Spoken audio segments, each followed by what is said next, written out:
Hey guys, so this is a podcast style video on modernist ideology and its psychological effect on the public and the architects associated with it. It's with great regret that I had to make this video. I really like the people at Cornell. I think they're very kind, but I do believe that there's this very pervasive and pernicious ideology that is modernist architecture, and it has heavily affected all of society and the people who are working very close to it. So I regretfully felt as if this was really necessary because this has actually caused a lot of harm, and somebody needs to speak up and tell the truth about it. So this is not a Cornell specific issue.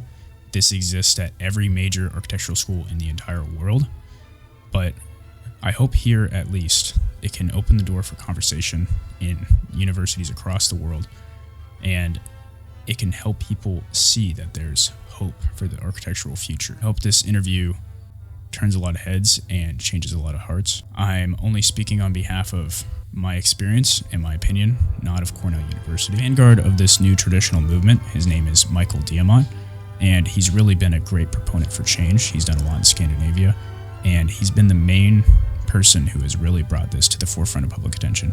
So I felt it was fitting to do an interview with him to start off this entire journey. So anyways, I hope you guys enjoy, and without further ado, please introduce yourself, Michael Diamant.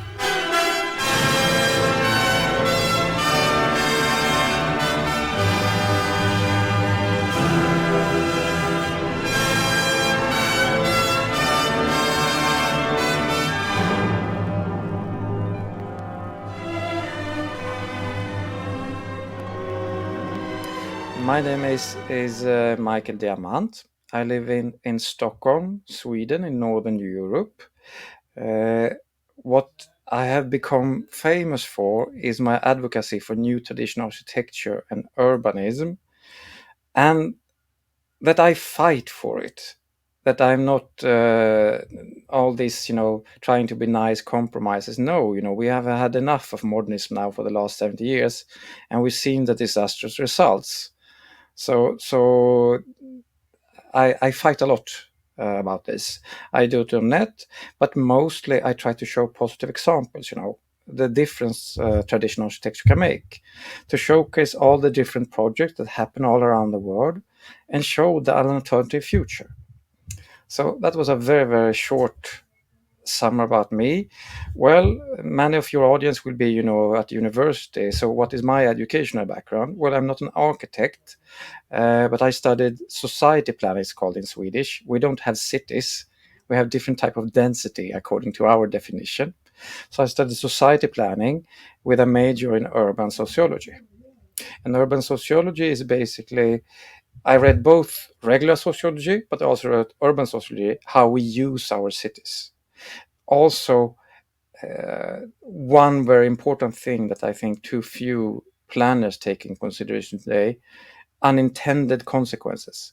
How people use spaces that it was not originally the intention that they would, but they still do. Yeah, that all sounds great. Yeah. So architecture specifically is one of the most pervasive forms of design that we can find in our lives. Mm. We have painting, we have music, but architecture constantly contextualizes our sensory experience. Mm. And what's weird about that is it's the most pervasive, but it's also somewhat of a niche interest. So I think for the people watching, why should somebody even care about architecture at all? Mm. Very, very good question. Well, we all care about architecture. We don't have 99% of the population don't have it as a main interest, but they consume it. They are drawn to beautiful places. They want to vacate at beautiful places, and they want to identify with beautiful places. All social research shows that people have easy to identify with a beautiful place, and also they can also link there's less antisocial behavior, looting, vandalism, but in general people do less bad behavior in nicer environments that they identify with. It's much easier, and a concrete environment which no one loves, it's much easier to do bad things in those kinds of environments. I don't mean crime in general, but more like vandalism, everyday vandalism, that you see much more in ugly areas. And it is there, as it's not, a correlation. People do more bad things when the environments are bad. in general, we have been conditioned to believe that all the ugliness in the modern world, that there is some practical reason. That's why so many people are indifferent to it, because the notion is that if we don't build ugly, then we won't have electricity, we won't have indoor heating, all these, modern conveniences. And that's a lie. And as soon as people realize that it's a lie, that all the ugliness in the modern world is on purpose by this very, very ideological architect establishment that they have almost in every country in the world, then they get angry, because then it matters. Then their opinion matters. Then, there is no need for all this ugliness. We could build beautiful or we could build ugly. It's just a choice. It's not about costs. It's about zero, practical considerations. Everything's about ideology. And that is what, we will talk about more probably later in this podcast, about it. But to make it short, the ugliness is a choice, and it's not we that are choosing it. It's the architects that are choosing it. Mm-hmm. And you were talking about the ideology, and obviously you're alluding to modernist architecture ideology Yes. specifically. And a big question is, what is the philosophy slash ideology of modernist architecture? It's hard to pinpoint it as a philosophy. It's more ideology. Mm-hmm. If you would, or even a religion. Basically, this began, everything begins as a reaction to something old. So modernism began as a reaction to the classical tradition. The order, hierarchy, experience. Somehow they wanted to break free from that. And there could be reasons to break free from that, but the end result was catastrophic. Like so many other 20th century ideologies, it became a catastrophe instead. So it began just like a revolt. We don't want to use experience from the past. We don't want to use wisdom from the past. We don't want to use stylistic elements from the past. We don't want to decorate our buildings. And they give this a legitimacy, this threat that it is, to solve housing crisis. We build very, very Mm-hmm. cheap housing. And in a way, yes, and they got, they got the perfect start, with the Second World War, because so much housing was destroyed, so a lot of housing was needed. So we built all this, a lot of in the reconstruction area, we built a lot of, modernist high rises. But then already in the 60s, the housing crisis was solved. But then the ideology continued. And it continued just because it is an ideology. It was not there to solve the problem. It just found the problem and it used it as an excuse to advance its interest. So this ideology began with a small group of architects in the, I would say, the after First World War, and gradually they entered the universities, and like this bird, what you call it in English, cuckoo bird, that lays eggs in other people, in other birds' nests. So in that sense, it worked. So now they more or less hijacked the institutions, and when they hijacked the institutions, they stopped. They forbade all the other options. Suddenly, you couldn't study to become a classical architect. It was not even allowed to become a classical architect. And that's the situation that we have today at university. It has been more or less the situation since World War II, that if you want to study, first of all, you cannot study, you are not taught anything at architecture. At an architecture universities about classical architecture. You are taught it in history lessons, but you are not taught the method. You're not taught the loose framework of the classical tradition. Secondly, you will be bullied by and questioned by your professors. So after a while, you get a self-selection. Of course, there will always be naive people that will, go to architecture school and believe that I can do whatever I want. But most people have realized that if you, what I'm saying, contemporary architecture today is that you like strange boxes. So people that want to become a classical architect today, they probably search and become, graphic designers or some other field, but they will not apply to architecture school. So the system has become self-reinforcing, but very, very happily now, the ideology is questioned online. But this is how it began. It began as, very rational way of build, a revolution against the past, a rational way of building with a false pretension that they would solve the housing crisis. Then it got a lot of critique already in the 60s and 70s. It got a lot of critique because it created urban slums, more or less. It was supposed to solve something, but instead it created a lot of problems. And as soon as people could, they left all these areas. It doesn't matter which country. As soon as people had a choice, they left these modernist areas. So it mutated from this rationale to individual narcissism of the architect. And that's where we are today. New Mhm. is the most important attribute of this ideology. It doesn't matter if it's good, it doesn't matter, and no other attribute matters. The only thing that matters is that the building is considered new, and I say new really, by the architectural establishment, the current architectural establishment. So that's why you see strange twisted shapes, you see strange fenestration with no other purpose that they can tell other architects that they are visionary and new thinking. So they don't have you or anyone or the general public.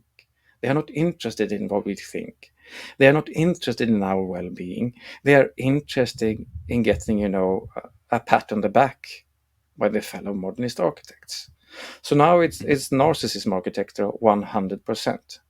And they hate beauty because beauty appeals to the general public. And then they don't feel special anymore. They have a self-image that they are some kind of avant-garde. That's also very new. They are forward seeing and avant-garde, and they are progressive.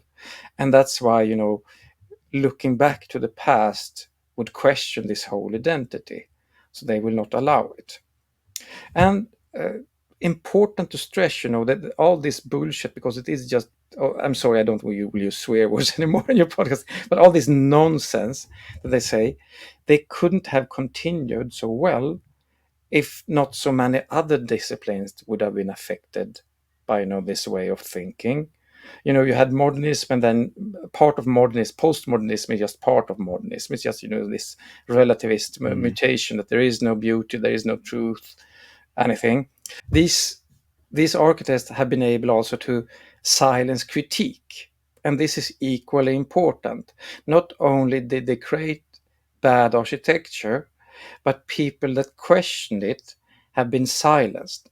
If you spread, first of all, if you spread relativism in the general culture, then people believe, oh, it's maybe I like classical buildings, but someone Mhm. else doesn't like them. Mhm. So it's just Mhm. my individual taste.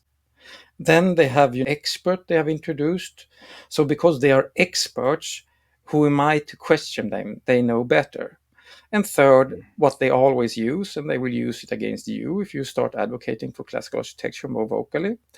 They try brown smearing, we call it in Swedish. I don't know if you do it in other countries, but basically they will call you a Mhm. Nazi or far right Yeah. or right wing Mhm. extremist, Right. any of Yeah. those words. And that is not because they believe that you're such a thing.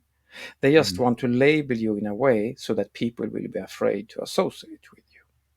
Mhm. So Mhm. before social media, this had been super effective way to basically have total control and silent all opposition. But now, the genie is out of the bottle. With the help of social media, you can start question.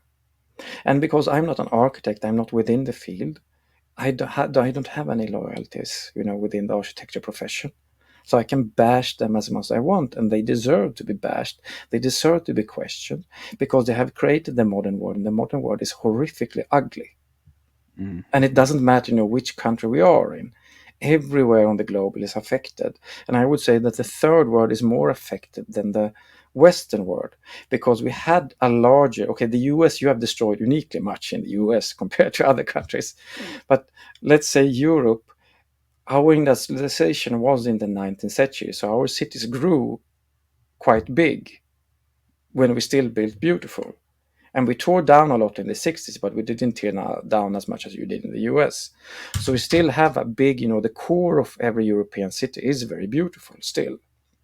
And that's the core that most tourists visit. They forget to visit all the surrounding modernist areas. But when you have cities, in the third world, let's say Karachi in Pakistan or Nairobi in Kenya, they have grown tenfold, hundredfold the last 100 years. So almost in their entire urban space is modernist, and it's just horrendous. It's anywhere architecture without any cultural expression, and it's just ugly. All these people are just forced to live in an horrendous, ugly built environment. Mhm, mhm.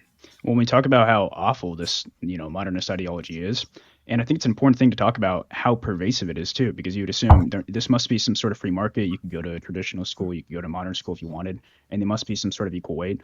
But it's really not. I mean, there are some traditional schools like Notre Dame, for example, Mhm. but it's only a select handful. I mean, the vast, vast majority, 99.9% of schools pretty much are all teach modernist ideology. Yes. And it's also, I can talk about my personal experience at Cornell, but I know that Mm, it's a much larger issue than any specific school. It's the mm, same sort of ideology, and it's pervasive in every single thing. And it sounds almost like it sounds ridiculous. Like how could you grow to a global level, at this scale? And you think about how unlikely that is, but it's actually true. I mean, if you talk to anybody who has gone through architecture school, anybody who's been in the field, who's been, involved in these situations, they it's will the use the same thing exact over and same over they again. will use the exact same arguments. It's like copy paste, Mm, the it argument is, will. yeah. If you speak to a fifth year Spanish architecture student or a fifth year Hmm. Pakistani architecture students, they will use the same arguments because it's the same brainwashing. Hmm. And Hmm. that's the thing. What the professors did, they changed tactics. So first they just forbade, we are not allowed to they don't teach traditional architecture, and they will question you if you try to draw something classic. Now the Hmm. latest tactic, and they do it especially in Western European universities and American universities, is that they try to make you uninterested in classical architecture, and they do is by labeling it as racist, colonial, Right, right. slavery. They will Hmm. use all these words so that they will try to make students uninterested in learning the traditional way, and they will also make Hmm. students hostile to students that want to learn. So they use always this merit. They never, never, never discuss merit of this architecture form or that. They always try to smear it. They are such dishonest people, and they Hmm. use Hmm. they use their power not to have an objective discussion about what is best. They use Hmm. their Hmm. power to suppress any option than modernism. They are so afraid that if people, get a choice, they will not choose their radical progressive designs. Hmm. And when I say progressive, because maybe a lot of your audience identify as progressive, it's Hmm. not progressive to build modernism. Right. Progressive is to build something that people like, that love, Hmm. that resonate with the community. Hmm. Building beautiful to resonate with the community. Building beautiful makes people's lives happier. It makes them healthier. So the traditional way of building is the most progressive thing you can do. Building ugly modernism is the least progressive thing you do because it's very Hmm. Hmm. anti-human. Right. Well, in this other, I mean, I can define progress individually, and you could give me your thoughts Mm, on this. But if you think about just progress as like what it actually is, if you imagine yourself in the middle of a trail and you've gotten mm, to point B, and now need to get to point C, mm, you're actually progressing along the trail. But you mm, don't start back at A and then restart. And that's the thing. Or if mm. you look at the traditional system of classical architecture, they've already found out a lot of the reoccurring problems that exist Yes, within architectural design. So if you go back, if you restart all the mm, way at the beginning, that's not progress. That's just degeneracy. yes, Progress is where you analyze all the tenets of traditionalism, right? And then you say, okay, well, this one specific thing isn't actually contingent on our time period, for mm, example. And you have to know first, the most important thing is you know why they did it in the first place. And then mm. you have a better alternative. Yeah, And then you can switch that out. And then what you're doing is that you're actually slowly manipulating the system so that over time it becomes better and better. That's yes. progress. That's how we Completely humans starting do. over. Yeah, Not, yeah. that's how we humans do in general. In Hmm. general, we do best practice. Not change for change itself. You change if it's Hmm. equal Hmm. or better. So Hmm. it's not like the fashion change, because this is not style. This is a Right. whole framework, whole mindset how we design our buildings. Hmm. So why would we stop using the classical tradition when it's so time tested, it has solved so many problems, and it created environments that we love and we still cannot recreate? So why don't continue using it? It's not about style. We can create a million Hmm. new classical styles if we want. We just use the same successful framework. Modernism have had 70 years to prove itself, and the result has been disastrous. No one Hmm. loves it. No one likes it. It doesn't solve any problem, it just creates more problems. So Mhm. why don't build, right? And when we're talking, oh, but this housing crisis, that you don't solve housing crisis by creating dystopia. That is Mhm. very, very Mhm. short-sighted. And uh, considering, if you take, global demographics, we will have a big population decline in many countries the coming years. So Mm. in general, there is no housing crisis in the long run. It's the opposite. So Right. maybe we Right. should build buildings that we want to preserve. All these dystopias that we create, they will be ghost towns more or less. Right, right. And also population increases exponentially, but it also decreases exponentially because Yes. if you have two and you have, one kid and then that one kid has one kid, you can see how it goes from 2 to 1 and then it falls off a cliff. Yeah. So, yeah, that's a very good point. Yeah. Yeah, yeah, we will see. It's not that I don't advocate eternal population increase or eternal Mhm. population decrease. This is just a Right. fact. This is just a Right. fact. And in general, even if we would have like a population, let's say a housing crisis that would last. Housing crisis is something that has been with us now for 200 years. There's been eternally a housing crisis. We don't solve it by building bad buildings. You Mhm. just create new problems. We already tried modernism in the 60s when we had a big housing crisis, or the whole post-war period, 1945 to 1965, when the baby boomers also were born. We tried to solve the housing crisis with modernism, and we created all the areas that we all hate today. All the low status areas of Europe and the United States that we either tear down or that are full by people that have no other choice. They live there only because they are unfortunately on the lowest, on the socioeconomic ladder. They are on the lowest point, so they have no choice. Everyone else that could have left, and everyone that can in those areas that can leave will leave as well. So I don't think Mhm. that's a viable solution. Mhm. Mhm. Well, if you think about actually the structuring of the curriculum, what Mm. they're doing is that they're teaching students how to be revolutionaries, and it doesn't Yes. really make sense to teach somebody knows absolutely nothing about a system or a place of human endeavor to Mm. just throw them in and start, iterating and doing random iterations. You would never do that with any other field. I mean, can you imagine you never teach somebody addition and subtraction and multiplication, and then you just tell them to make up whatever they want, just Yes. randomly iterate?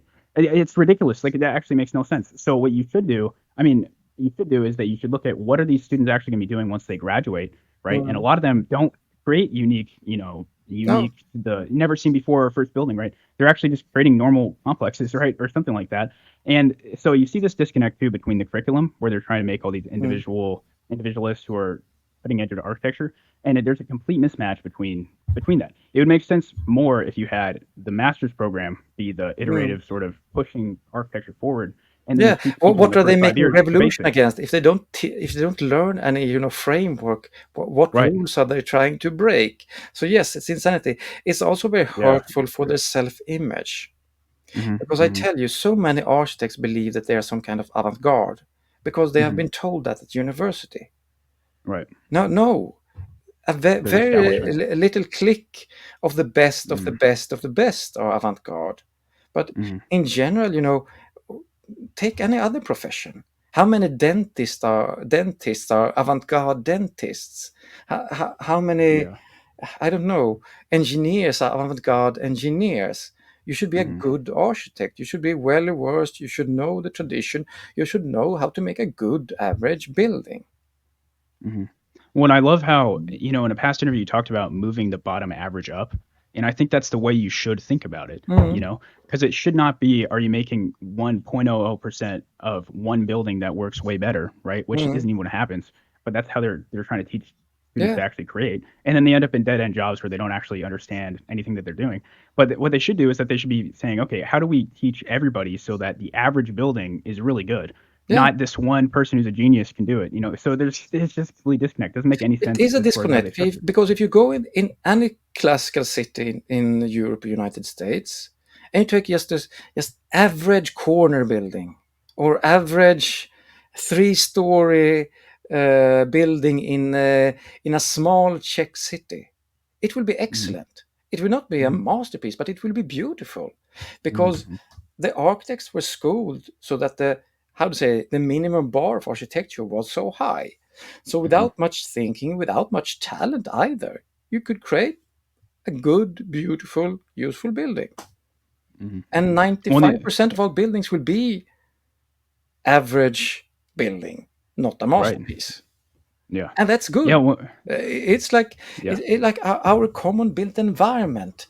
It's and it the most important another aspect of this um, is that the buildings works as part of a whole. You know, Hmm. in classical Hmm. architecture, you don't build a unique, iconic building. You build a building that's part of a bigger whole. So it's important that the whole street is a symphony.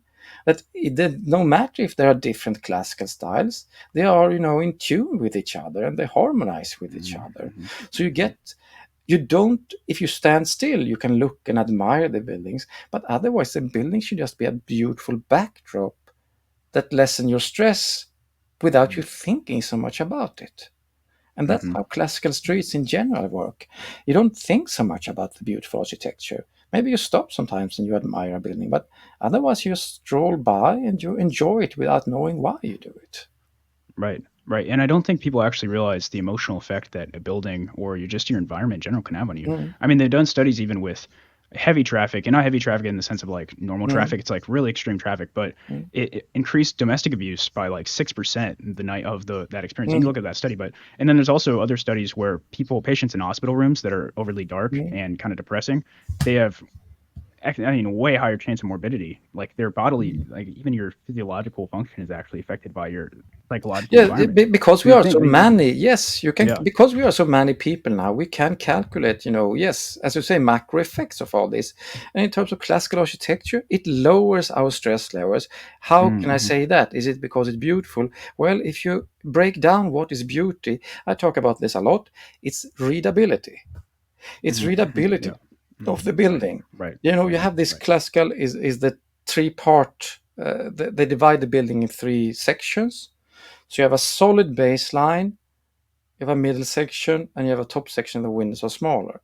So mm-hmm, it resonates with our mind. It feels that the building is, hmm, firm. It's solid. It makes sense, right, and it's logically divided. And at the same mm-hmm, time, it's stimulating because there's not one symmetry. There's always part symmetries. You put hmm, fenestration. You either put them in symmetry pairs, or you, how to say, the window framing or fodder, I don't know which word you use in English, the window framing you make different so that you get symmetry pairs, not one symmetry, but symmetry pairs on the facade. So it's mm, readable and stimulating at the same time. And the scale right, is usually, we try to keep it lower. When I say lower, it's not one story, but let's say maximum 6 stories. When you make mm-hmm, higher buildings, you have to work a bit on the massing and such to make the building, still mm-hmm, readable for our minds. But the right, readability in the classical edition, it's what makes us lower our stress levels and make us stroll through these areas. So that's right, a very big component of what makes a building beautiful. That it's mm. readable for Well, our minds, that our minds can relax. We want to yeah. make sense of our environment. We always are on look, we always look around and read our environment to find good things, to find dangers. And here we can easily read the environment, so then our mind can relax. We don't need to be, Mhm. on guard.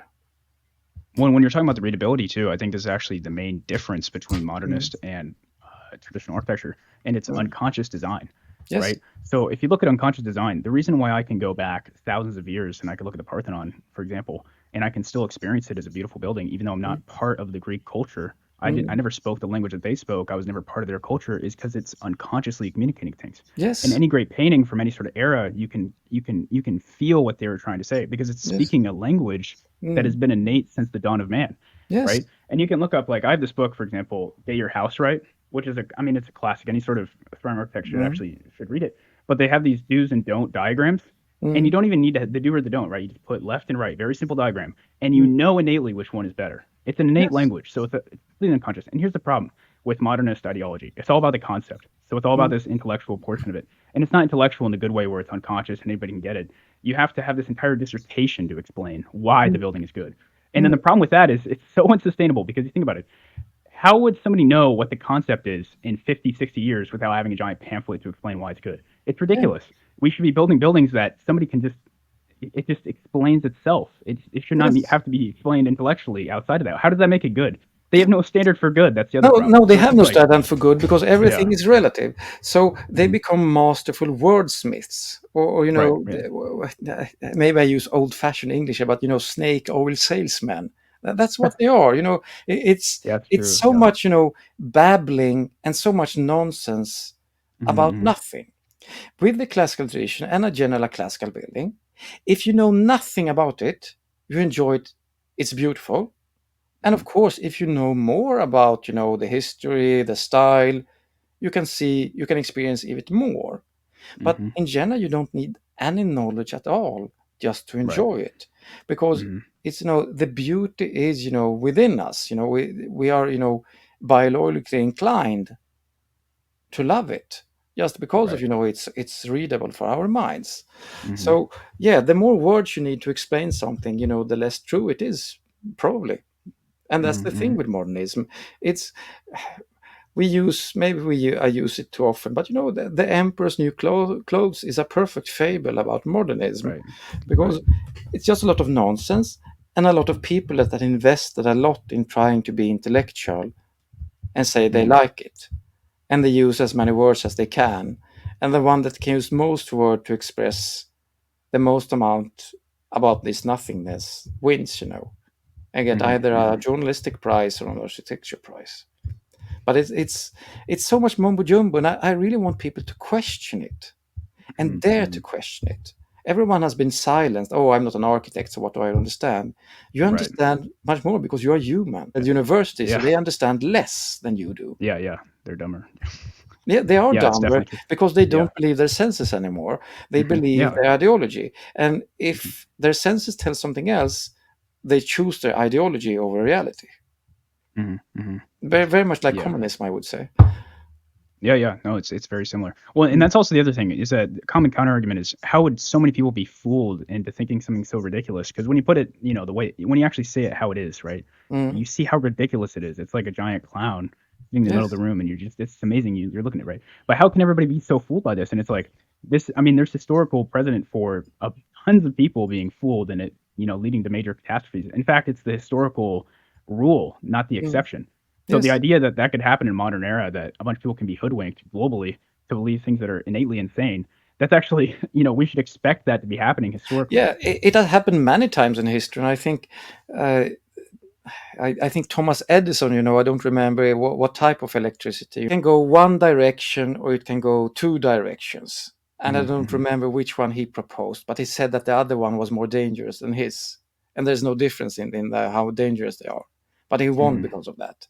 So there Yeah. is manipulation in many fields, but this one is more extreme in the sense hmm that hmm everyone hates it, everyone Right. dislikes it, uh, but yet it can continue year after year after year. And if it Right. wouldn't, Right. and if it wouldn't be for this global architectural revolution that is happening now, it could have continued forever. If you Yeah. compare first year architecture students from fifth year architecture students, hmm something is hmm really happening. Well, in there, the channel Aesthetic City, I'm pretty sure you did interviews on. Well, Yeah. we mentioned this one thing which was really interesting is that they did studies with preferences for first year Mm, versus fifth years. And first years are, they have a slight inclination towards modernist, but they're overall ambivalent between traditional mm, modernist, structures. And then what they found is that as the years progressed, they found a further and further distaste of traditional styles. yeah. And then fifth years, they overwhelmingly, like modernist. And what I'm wondering, actually, I think we should get into this because I don't think a lot of people talk about this. Is how does this system self-sustain? Which is what I'm really curious about because I'm not a conspiracist, right? I don't know if they have top-down pressure. I think that'd be interesting to look at. Like, is somebody manipulating this from the top down, or is this, or somehow did they create a perfect psychological loop where you can No, just but we, create we this sort are of we are thing? social creatures, so there are many experiments that have been made. You know, hmm uh, how to say, if 10 people says that the door is open, you see that it's closed, you are more inclined to say that hmm it's open. So it is social pressure. Also, we trust crowds. If many people tell us something, especially people that hmm we trust in turn, and in general we trust our professors if you are students. if we Right. don't have a reason. So if they tell us one thing, we will gradually believe it. And they also Mhm. they reward this. I tell you, they reward Right. it by giving the students a new identity. They give them identity that you know better than the public. You are here to educate the public. Maybe the public don't like what you do because they are not as educated as you are. So you Right. are special, you are unique, you understand better. And that's why you have this stereotypical, architecture dress. I don't know how much you have it in the US, but in Europe you have, black polo and Yes. but Yeah, it they even all really dress is. the It same. really is. The Yeah. funny thing is that it's true. So Mhm. if I would show photos, I can send you later of the city architects of Gothenburg or our main modernist architect here in Sweden, they look like Mhm. this. It's Right. Right. insane, really. Right. It's Right. insane. So there are characteristics, and there is a reward system, and there is a big Right. group think, group orientation. Uh, it wouldn't surprise me if architects marry other architects as well. Oh, all the time. Yeah. Mhm. Yeah. Yeah. Yeah. Yeah. So Yeah. so you get so you get a very strong social network, and many of your friends are probably architects as well Mhm.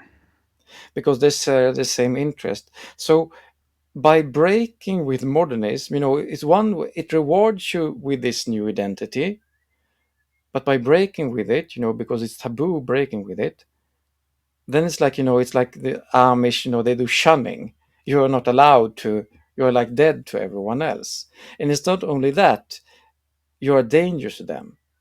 They will Right. be afraid, to be associated with you because you have spoken heretical thoughts that you Mhm. like classical architecture and you would like to draw classical architecture. It's very strict social rules. So big reward if you follow the rules, and punishment. You will not be invited to all the nice architecture parties. You'll not be able to write anything, and in professional terms, well, it will be bad for your career. Right. Right. So, Or at least so they make you think so. Right. Yeah. yeah. Yeah. So most people are not brave. Most people want to follow. I'm not brave either, by the way.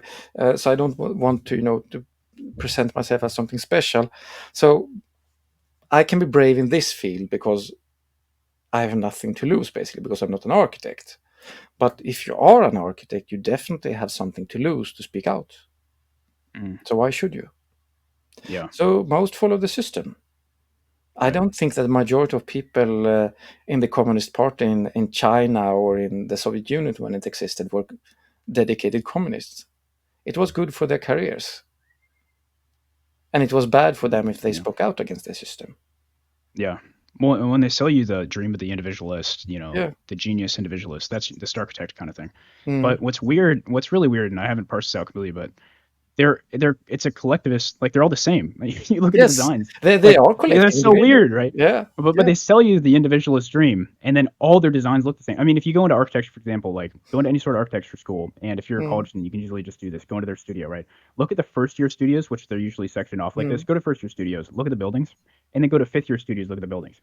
You're going to see very marginal change, which shows, and they're also all going to look the same. You're not going to be able to see the individual like at all. And So not it's which if they're building country. the If you same, if you go to it doesn't fifth get year better. students in Pakistan Right, right, right. or at Cornell Yeah. University, you will not see a difference Hmm. either. Right, right. Yeah, yeah. It's insane. It's insane. Yeah. It's Well, a and how this to the other say, thing. if Yeah. you chase originality, you will not create originality. If you Right. chase good, you will create an original building. So it's Hmm. I think they chase the wrong thing, and that's why Hmm. they don't create good buildings. They don't create original buildings because the palette they have to create this originality is also very small. They are not allowed to use ornament because that's what the classical tradition did. So all they Hmm. can do is make strange fenestration and twist their buildings now in CAD, using computers. So the buildings have, Hmm. strange shapes. That's all originality they can have. Uh, Lately, they have made some efforts to reinvent the wheel. They use traditional things and they call them new things. Hmm. That Yeah. maybe more in urbanism than in architecture yet, but it will probably come to architecture. So now everyone is talking about the 15-minute city, and it's so ridiculous. Is this something new?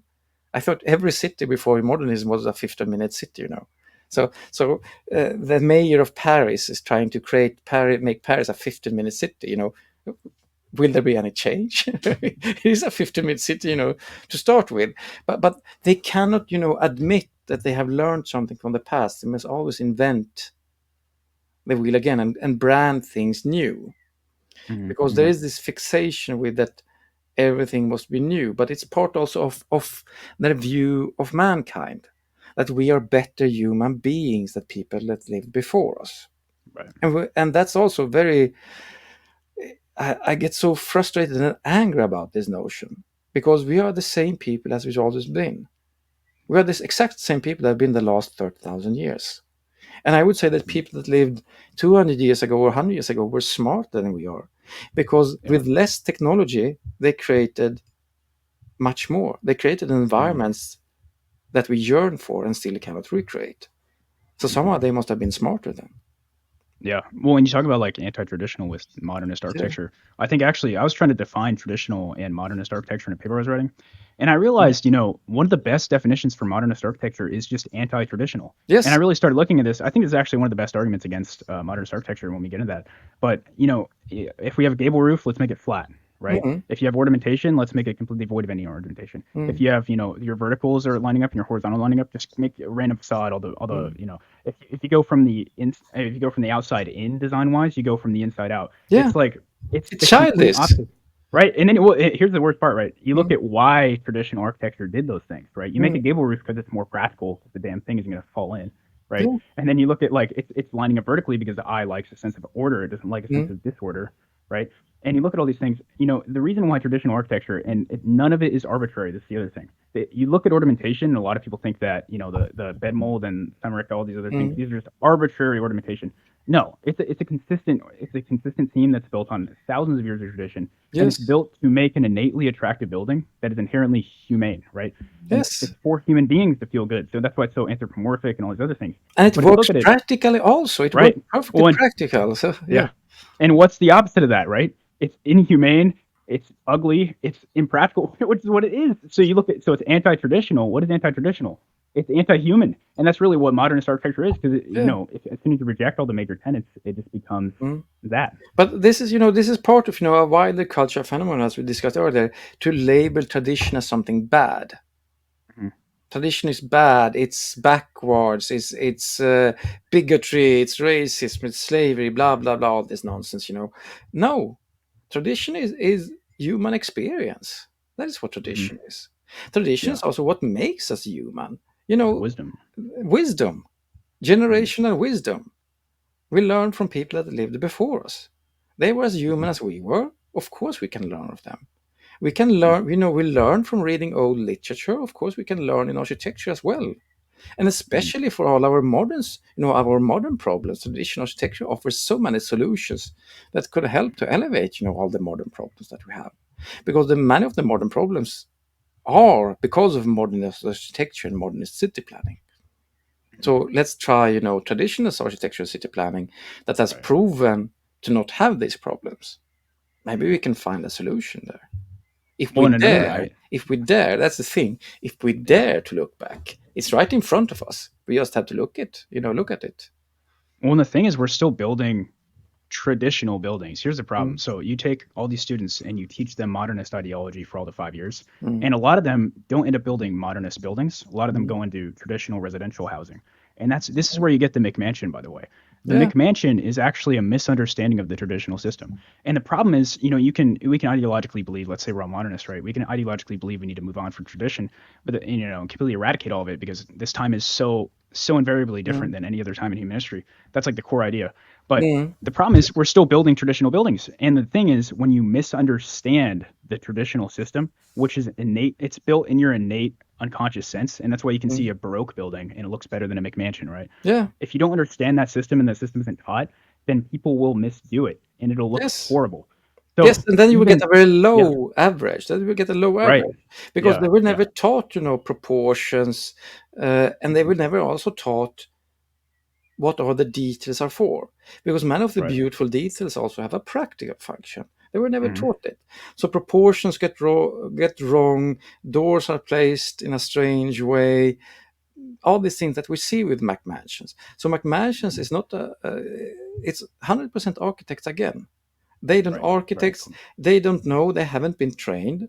So they make Mhm. something that they think is classical. They study some building and they don't care about the exact proportions and they think it looks Yeah. nice. And yeah, there you have Yeah, or it. they try to make a modernist traditional building, Yeah. which is like, and once you frame it in the way of modernist is actually anti-traditional, you can they're not commit like you they're not you cannot smash those two together. You cannot make a modernist traditional building. It No. just does not work because they're fighting each other. So they try No. to simplify and get the essence of the traditional building. And what people don't realize too, they think, okay, so this is the common argument.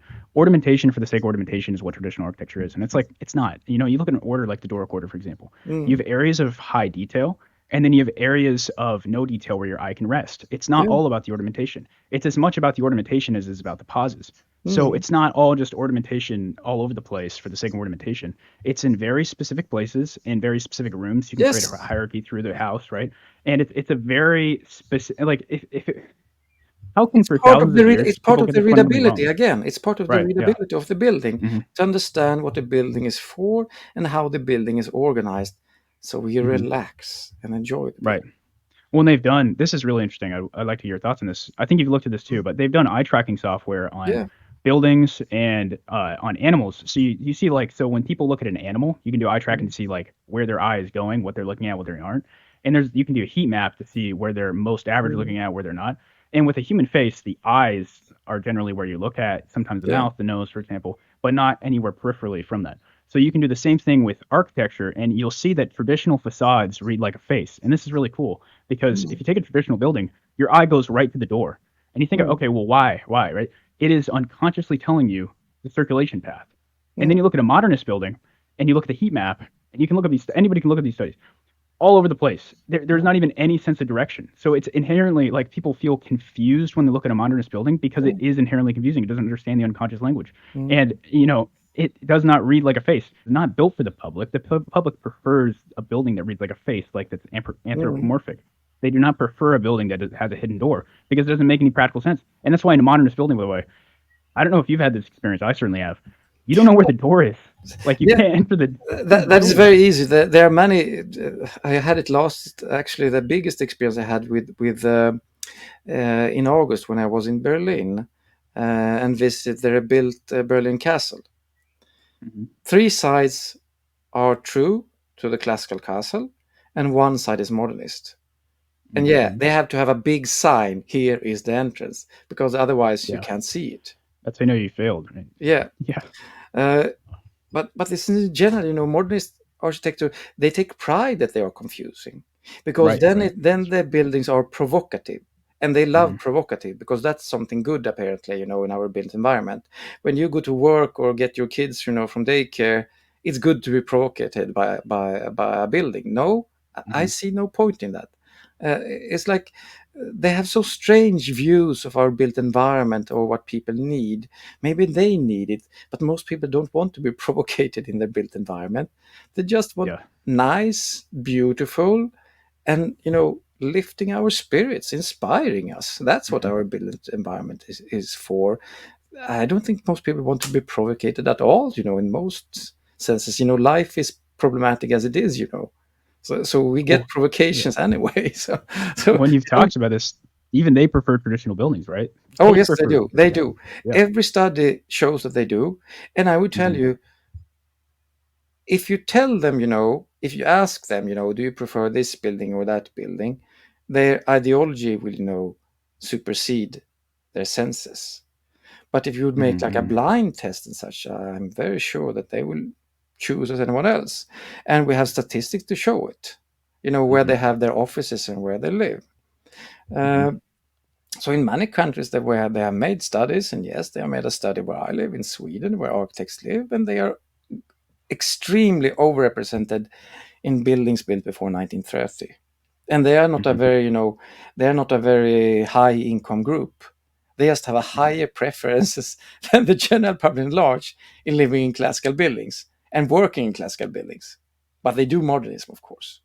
So Yeah. that shows at least that they are human as everyone else. They have same preferences as everyone else, but their ideology tells them that they are not allowed to create this, and their Mhm. ideology tells them that they should love this modernist building.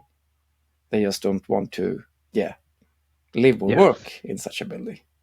When you look at the science, you look at the statistics, they fail every single time. I mean, one of the main statistics that I think is really important to use and weaponize, in fact, in this pursuit, is that study that they did on the federal buildings, remember, Yeah, with 75% of people. And there have been countless studies on this. Overwhelmingly, and this is the best part too, 75% of the general public prefer mm, traditional architecture, yeah, and it's across race, age, gender, yes. income too, right? So all these arguments too about how traditional architecture And is I have racist, used it's them, culture, like, and yeah, I've used them, and then they start to question the surveys. yeah, yeah, So, or they'll yeah, just yeah, straight up that's deny the them. funny thing. They'll be So in denial. Yeah, yeah, they will be in denial. So yeah, it doesn't matter how many studies they show. yeah, Finally, I asked me, okay, can you show me one study where they show that the public preferred modernist to traditional? Of course, they couldn't do yeah, that. I can show them how many studies and scientific studies, eye tracking studies, real estate studies about value, value development of buildings that shows that traditional is better than modernist. But they hmm, will question everything because, as I tell you, they have invested so much in their identity, so right, they don't want to wake up, and everything they believed in was a lie. So, mm, but on the other hand, we don't fight to convince them. They cannot be convinced. We hmm, fight to convince the general public, and of course, first and second year architecture students, so they are, have their guard up. right, So the arguments work for the general public, but you will not be able to convince someone in the architects. It doesn't matter, how much statistics you show them, how many studies you show them. They will question it in the most silly of ways. I've tried hmm, it, and I just get shocked because now I thought, yeah, now it must be settled. No, right, right, no, right, right. I don't accept this study. How You'll can just deny people? it. Yeah, The yeah, argument was that if people see a building must be experienced live, you can't see two photos of a buildings and have a preference. It's like, of course you can. It's just well, uh, you're making drawings that aren't experienced. I mean, that's, yeah, and it's even if you can't make a final conclusion, I think it's kind of good lead at least. mhm, What the public prefer, but he right. wouldn't Well, accept it then, either. yeah. Well, then they'll say that the public's just too stupid, and the public hasn't Yes. caught up with the progress yet. And the thing is, In the end they could make in that the end you argument. come to that. In the end you come to that. Sorry for interrupting you, but Yeah, it's very true what there you you go. say, because in the end you come to that. Hmm, Those that haven't been media trained enough will say that. hmm, The public yeah, is not educated enough. And we need more architecture education, yeah. so that people will love modernist architecture. Yeah. Yeah, and also the argument, I mean, you could make that 10 years into modernist architecture, right? Mm, Everybody's just so, they're gripping on a traditional architecture even though it's so racist and all those other things. mm, But, now that it's been like 100 years and more, it's like mm. you've had the time. So the public hasn't caught up with you. This has nothing to do with, you're pushing society forward and people don't like change. This is actually the establishment now, right? Yeah. The avant-garde is the traditional architecture. Yes. So it doesn't make any sense that, and here's the other argument you'll get. Well, you only like traditional architecture, and we're going to get into these counter arguments, but like you only like traditional architecture because of tabula rasa. So you've been wired to associate traditional architecture with something better because you're so used to it. Mm. And this is so stupid because the majority of buildings you're around are not traditional. They're No. modernist buildings. So it should actually be the opposite. You should have a preference for modernist architecture because you don't see Yes. it as often. Yeah. Yeah, they will come with all fictional arguments, and you will get used to this, and this building was very controversial. This classical building was very controversial when it was built, blah blah blah, at this time, blah blah blah blah blah. Hmm. But they miss, the biological viewpoint. You know, Right. of course, uh, I'm not a relativist, but when everything was classical, of course there could be heat. There will always be heated debates in architecture. So of Hmm. course maybe one preferred the arts, and one preferred I don't know, neoclassicism, and they could have a Hmm. heated debate, and I hate this building Right. and such. But the level Hmm. was so high. Right. Now we're not even discussing, which classical style we prefer or which new classical style.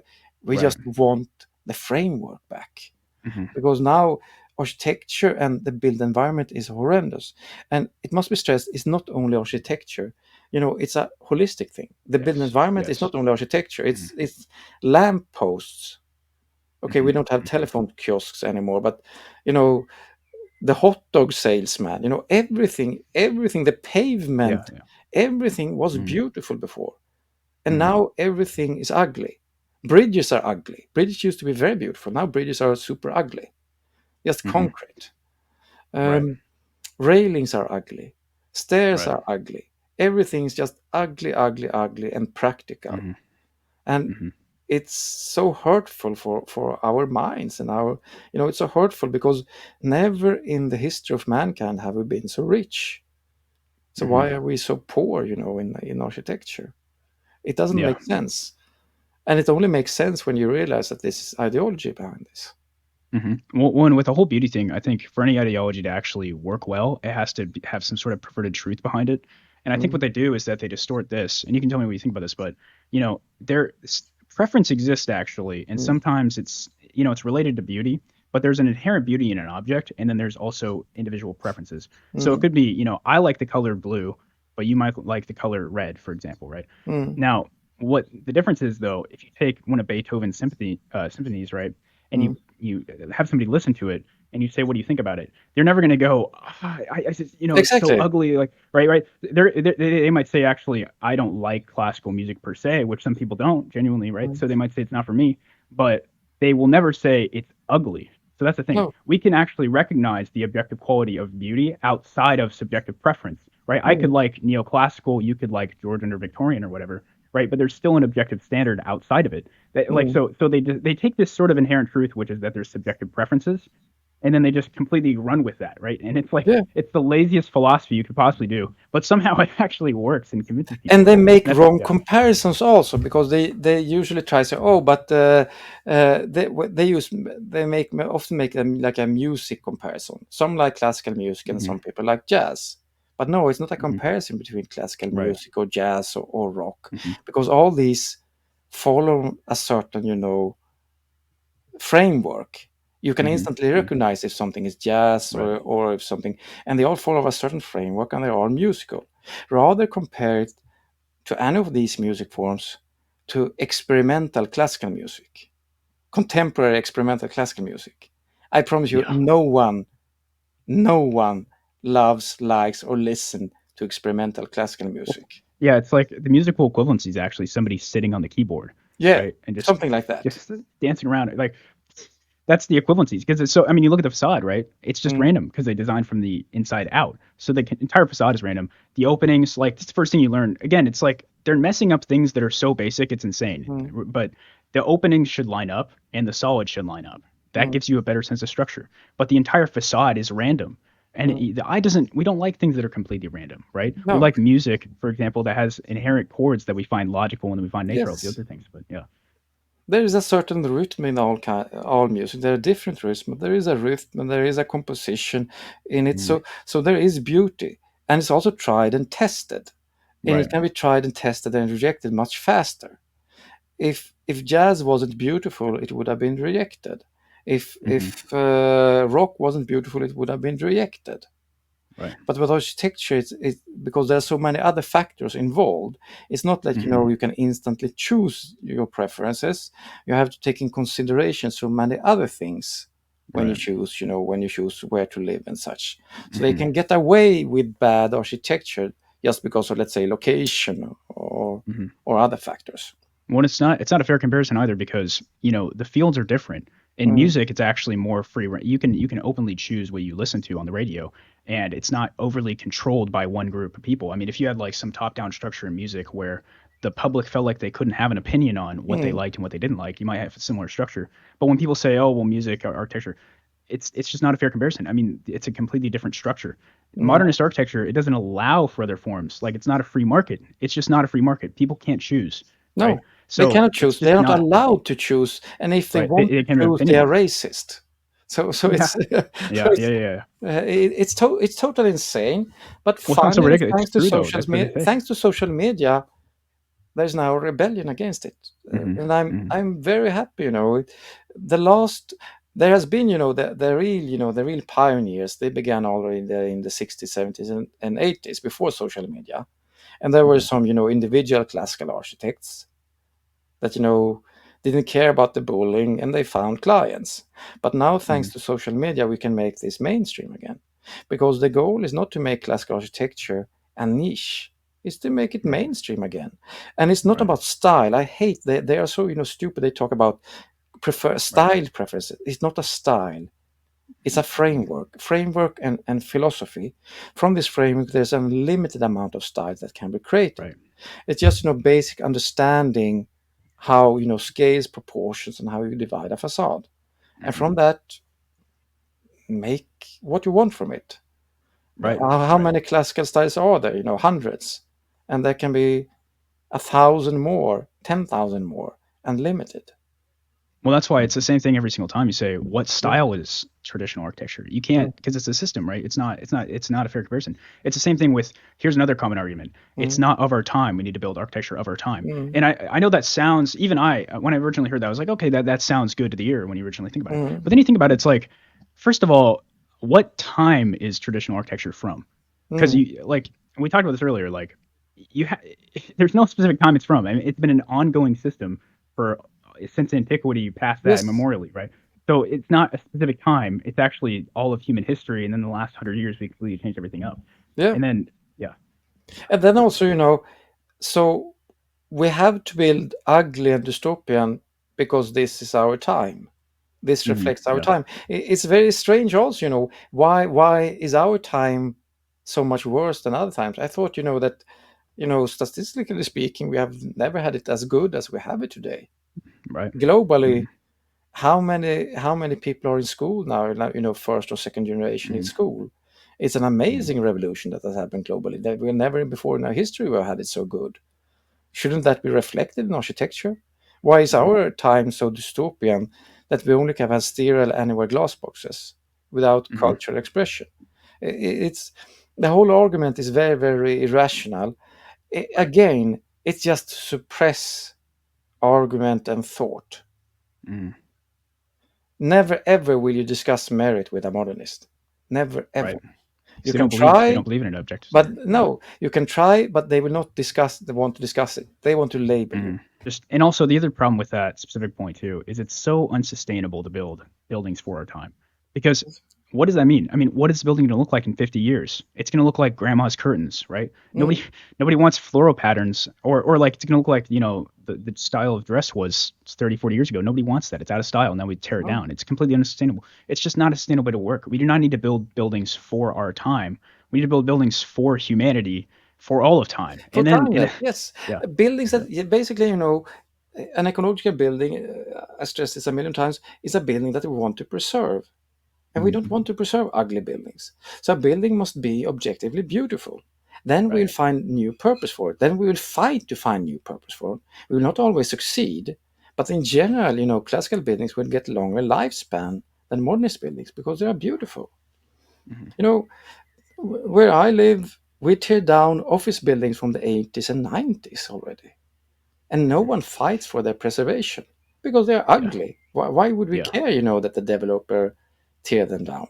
The pity is Mhm. just, of course, that they replace them with new modernist buildings that in turn will be torn down in 30 or 40 years. But Mhm. that's modernism in general.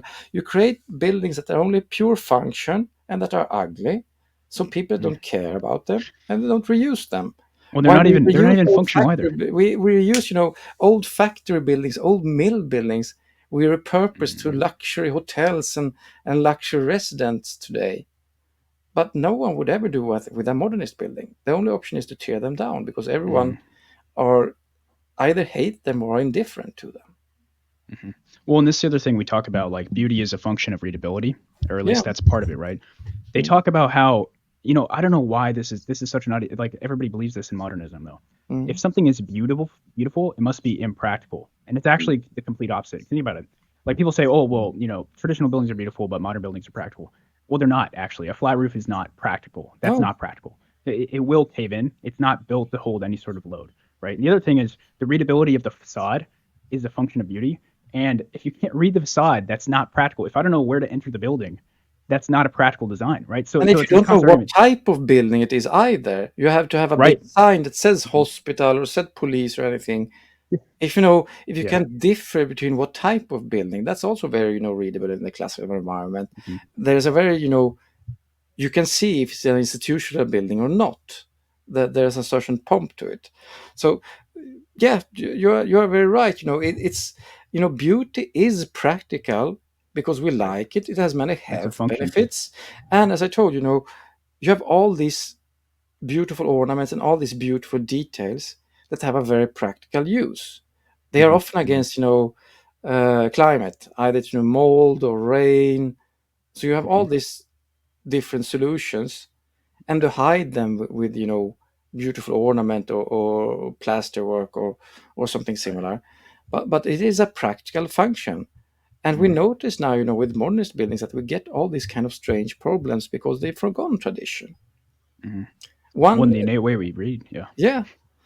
So you live in New York, so I get you get a lot of, rainfall and snow in Hmm. a big part of the year. And I live in Sweden. We have a Right. different but similar climate in many ways. So Hmm. our modernist building have flat roofs, and we Yeah. get surprised when we get water leakage. We've. It's Yeah. crazy. So what did you expect? If we live in Sweden, we get snowfall in winter, and when the snowfall melts, it can't get away anywhere. So of course it will find some crack where it will rain down in the office. It's and they get surprised every time, and Right. it's so irritating. It's so Well, it's irritating. in my studio, so it's called Millstein, which is where Cornell, the architecture building, is. Mm, It's the most modernist building you've ever seen, but it has this huge mm, cantilever, which is inherently uncomfortable for the eye to look at mm, because it doesn't look structural, which we can get into, but as well. But there's a giant hole in the roof, and there's a bag that collects water from it, like dripping down. And I have arguments with other students, right? And we're mm, talking about how practical either system is. And all I have to do is just pan my hand over and mm. show them this giant hole in the roof. It's like, and they're saying that this is more functional. It's not more functional. And the only reason why they build flat roofs, it's slightly less cheap depending on the material you use, but Mm. it's way more expensive in maintenance costs. And the other thing Yeah. is that it's just not functional. So it's gonna cave in. So Yeah. there's no practical reason why they do it. So It's you have a ridiculous. lot of these maintenance questions that the Hmm. traditional have, because in scarcer times maintenance was a big issue. So they have a lot of techniques. If you just study, buildings in different climates, they have many different traditional techniques to lessen maintenance cost. They do maintenance, but of course they want the buildings to last as long as possible, Hmm. without severe big maintenance. But Hmm. then you have to dare to look back, and they are not Right. brave enough because then they must, acknowledge that we can learn from people that lived before us. Right. These racist, bigoted people. Well, it's so ridiculous when they make those, and I think we should actually go into the counter arguments now, the main Mm, ones, right? But they talk about how traditional architect. This is the common argument, and it's ridiculous when you put it this way, but it's like you hear it enough times, and you actually do start to believe it. A lot of these mm, people, but they say because traditional architecture has been associated with some bad acts in the past, we can't use it at all, right? And mm. what they're actually saying is just because one thing, which isn't even culturally contingent, was associated with one evil act, we need to throw it all out. And you look at what traditional architecture is, right? It's the It has innate been way that you make buildings everything. beautiful, Yeah, right? yeah, Well, and but you're throwing out the rules of beauty that will innately exist forever. It's like that's insane, and right? it has Just been because with there's some bad every actors. regime. Yeah. I think it has been with every regime has built classical until modernism appeared. So Mm, you can label it whatever. The first okay, you're not a democracy, you're a republic in the US, but the White House was built, there are a lot of Greek revival and mm, similar in the US. And so every regime built in the classical tradition. yeah. Styles had political leanings, but not the traditional. The framework Hmm. itself didn't have any political Right. leaning. So again, it's just a way to make people uninterested and try to silence and kill the debate. It has nothing to do Hmm. with merits or anything. So Right. the counter argument, well, of course one can. It's just idiotic, but how to say? Why only learn? We can, of course, we live in Europe and you live in the US. Of course, we mostly use from the Greco-Roman tradition, but it Hmm. doesn't. We are not limited. We can of course learn, the classical tradition. There are many classical traditions. You Hmm. have the South Asian, you have the Islamic, and you have the East Asian classical tradition. You have even have Mesoamerican, you could call it classical tradition that they have there, even, Hmm. even though it's not a living tradition anymore. So so we can use and learn from experience from many cultures. Right. Will Well, they and this is label also them? Will they label them Nazi as well? You know, it will be harder for them to argue then. But we, because we live in you live in the US and I live in Europe, of course, the Greco-Roman is a part of our heritage, and that's of course what should be well, reflected in the built environment in the US and in Europe. well, and the common argument too is that all these people's cultures were stolen by them by usually white settlers, usually the narrative, right? Mm. But the thing is, modernist architecture, and I don't know why they don't see this. It's so obvious. They are the colonizers, actually. Yes. Everybody's culture has been stolen from them, and people should actually be genuinely angry about this. If you go to Japan, if you go to like Tokyo, you go to Mm. you go to Russia, you go to New York City, you go whatever. You look at all these major cities; they all look the same. And unless Yeah. you have an actual adept understanding of which specific buildings are in which place, you go into a random street, you're not going to be able to tell which city you're No. in. And that's It the has problem. It's like everything has been they reduced stole, to yeah, anywhere architecture. Everywhere has been reduced to anywhere. So all culture yeah. has been stolen and degraded. And Which is to it's say like, that's what traditional architecture did. So it's like, you know, yeah. So yeah. just don't listen to it, argue against and be steadfast. And Hmm. the best argument is just attack, to don't play in their playing field. You know, just attack them then. Okay, Le Corbusier that you worship, he was a fascist and he wanted to build for fascist Italy. Then you had, what was his name? This Johnson guy, I think. He had a name of a building like until 1 or 2 years ago. Was it Philip Johnson or something? He was a famous modernist architect and he was a Nazi. Hmm. So Yeah. Yeah. it's not, and you can find Nazi classical architects, you can find Nazi modernist architects. Right. It's Right. not the framework. Individual styles can have political leanings, but not the framework itself. Hmm. Hmm. So this is, as I told you, it's an effort to make people uninterested and even hostile to classical tradition. Hmm. It has nothing to do with the merits. So just Yeah. be steadfast and fight back and push back with vigor, and don't be ashamed or like silenced by this. Just fight Right. back. Right. And they'll, Mm, you'll notice when you're arguing with a modernist, which I'm sure you mm. have, it's like you push down. It's like playing Gopher. Like, have you ever played that game with the mallet and Yeah. the gophers are coming up? You shut down one argument. You're like, that's a stupid argument. Then they just move the goalpost. So, well, it's this now. And then they Yeah. just keep shifting. Like, they never actually acknowledge the arguments that you're saying because they don't have it. I mean, you can't, like, these are just basic facts. It's not hard to argue for this. It's just this No. basic truth that's just self-evident. Mm. So yeah, it's so And ask them ridiculous. if the goal would be just to have merits. Okay, which one is more Hmm. climate friendly? Which one is Right. more socially sustainable? Which Hmm. one, makes people happier? Which one is better for people's Hmm. health? Right. These are things that are measurable, and we have Hmm. measured them. So which one is it? And then they can argue why they see modernist as more sustainable, and then you can argue why classical is more sustainable. That would be a fair debate. But no, Hmm. you're Nazi. It's like, no. Well, they reject the premise that there's any objective truth at all, which is the Yeah. most absurd. It's like, okay, they say there is no objective truth, right? Mm, That's an objective truth claim. mm, That's completely self-defeating. yeah. The only so the no objective truth thing is just ridiculous. But I think the only thing where they can actually take some sort of stride is that beauty thing that we've been talking about. Beauty is Mm, subjective, right? Just like so that they constantly talk about that, but that also is disprovable very easily because you can take 10 images, 10 buildings, for example, right? Anybody mm, could do this study. 10 buildings, just random buildings could be from any style, some modernist, some classical, and mm, you place them out in front of people, right? And then you ask them which building do you prefer out of all of them, or you could rank them or whatever, right? mm, You're going to find clumping among certain buildings and not among other buildings. That's just mm, what inevitably is going to happen.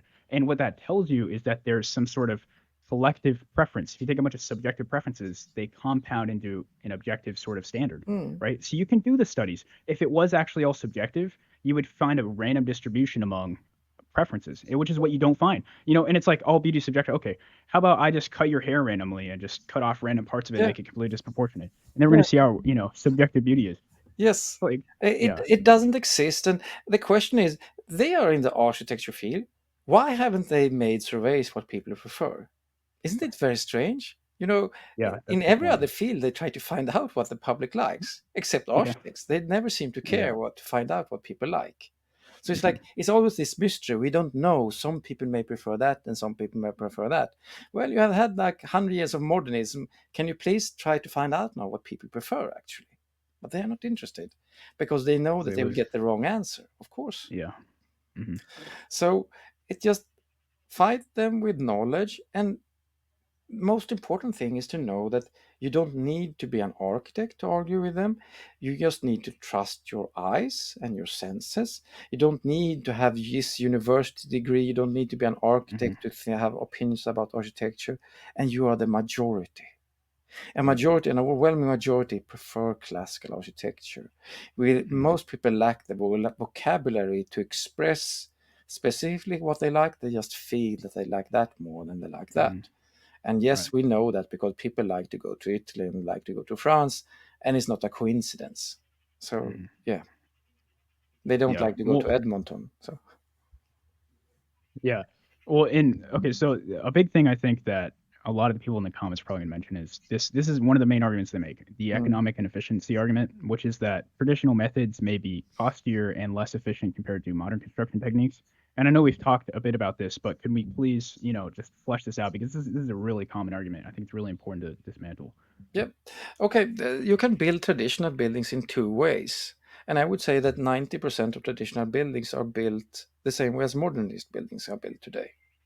So Mm, you build them with prefabricated concrete models, and you put the models together, and the difference is the facade, and then you have a short cladding and a very very, the facade is not that thick, so the construction costs are not that much higher. But here's a very important thing in how to say, to profit maximize, because, and I'm not against profit, I'm very much for profit maximizing, but to profit maximize in any field, it's not only about cutting costs, it's about adding value that customers are ready to pay more for. So mm, why are developers building classicals?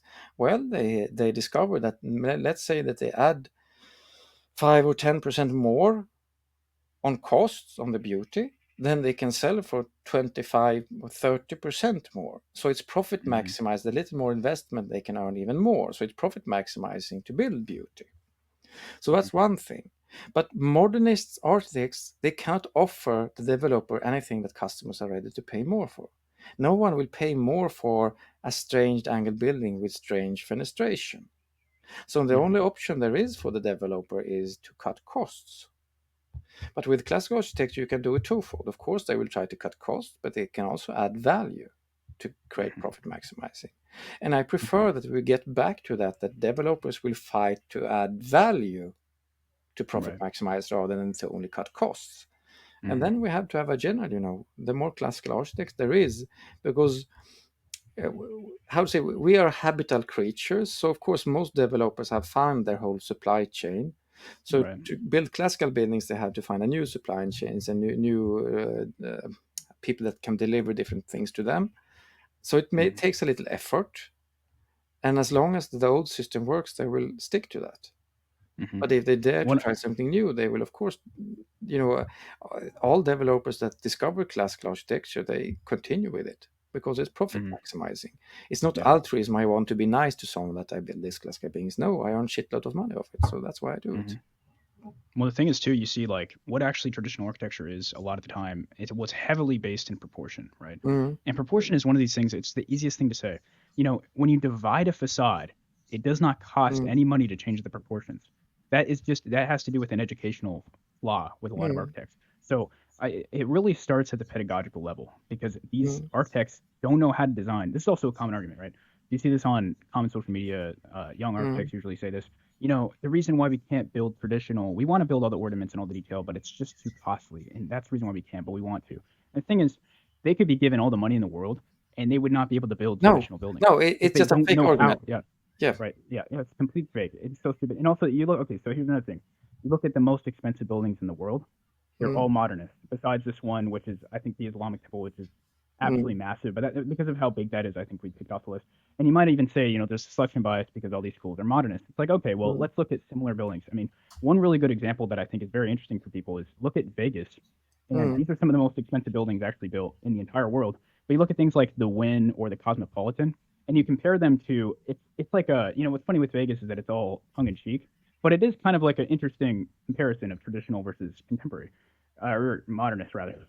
So you look at like the Win, which costs a ridiculous amount of money and it's the most mm, hunk of glass, and then it's usually smaller than the Venetian, which is this traditionalist esque sort of mm, building, and it actually looks beautiful, even though it's doing a lot of things wrong, so they don't understand the system. But even the empty shell of traditionalism looks way better than the modernist alternative, and the modernist alternative actually costs mm, way more, and they charge way less too, or at least a decent amount less. All these modernist hotels because mm. people want to stay even at the poorly done traditional more than the well done modernist. Mm. So I found Yeah, that yeah. really interesting. Beauty is economical in many ways because it attracts people. People want to be in Mm-hmm, beautiful places. They want to recreate in beautiful places. They want to be seen in beautiful places. If you look, mm-hmm, they had a map, Instagram, where people take Instagram photos around the world, and it's mm-hmm. heavily concentrated to beautiful places, mostly in Europe. Right, right. So it both both locals and tourists takes photos there. So Mm-hmm, beauty makes economic sense in many ways, but mm-hmm, building cost, it's just a mirage. It has nothing to do with right. that. And Mm-hmm, it's very funny because I see there is I think his name is like Michael Springgut or something. He's a New York. He's making a company now that will help of robotics. It will mm-hmm, create mm-hmm. stone ornaments. Yeah. And and it's I'm not against what he's doing. Okay, I have there's another discussion about that. I think that crafts is very important for us as humans. We need to Mm-hmm, do things with our hands, but in general it's not about the cost. He will right. discover that, okay, I lower the cost in creating ornaments. Will that mean that there will be more ornaments? No, because it never was about costs. The It was ideology. it was Yeah, about ideology. So yeah, so, yeah. so it's very funny. Um, so because a craftsman making ornament, in the big picture, the facade is just a very tiny part of the cost of the whole building. Mm-hmm, And as said, profit maximizing. Why in every other product they profit maximizing by adding value and not architecture? mm-hmm. Yeah, that's true. Well, even at Cornell, like the law building, Mm, it's interior is steel. It's not the walls are not actually load bearing. So and mm, nobody cares, right? And then they'll mm. come at you with these arguments. It's not an honest building. The Who cares?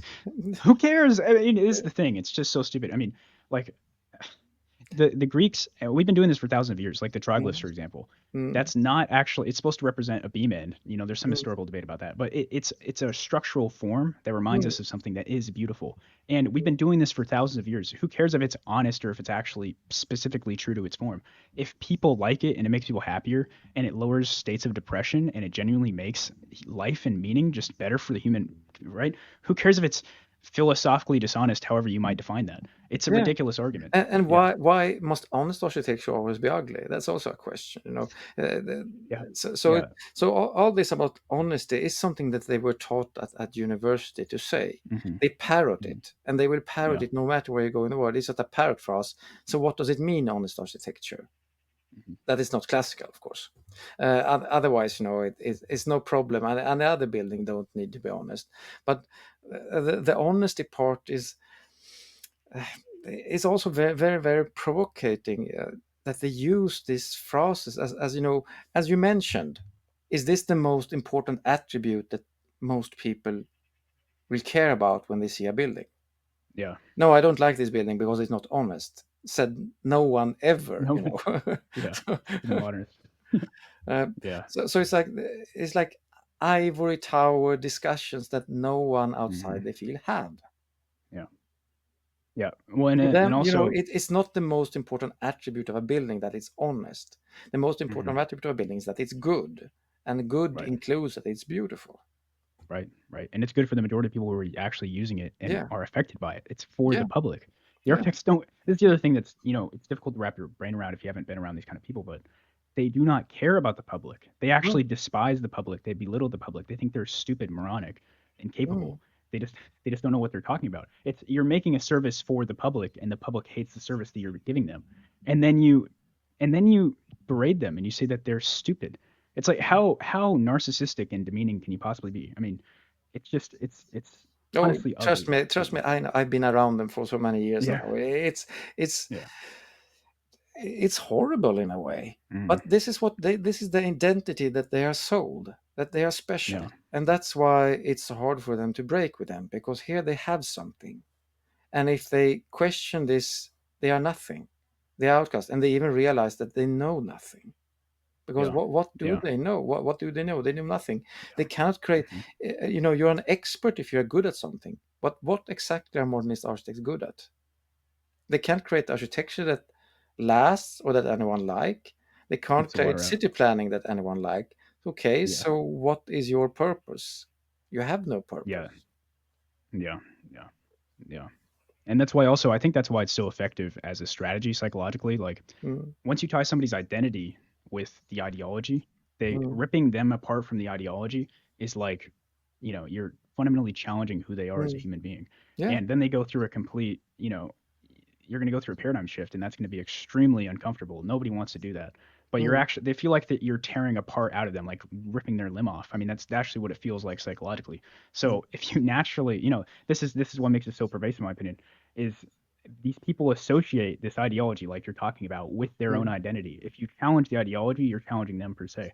And that's one of the ways where they will self propel this ideology. mm. I think that's how it's done so well consistently. Is Yeah. that you take a student, you teach them this ideology, you're so good, you basically feed their narcissistic Yeah. intellect, and then they become a professor later on, and then they can continue to propagate this ideology. Mm. You know what I mean? Because it's tied in with their identity. Yeah, and it's so funny because it's so notable because I run a lot of social media networks, and now and then a modernist architect joins, always with a mission to convince us that we are wrong.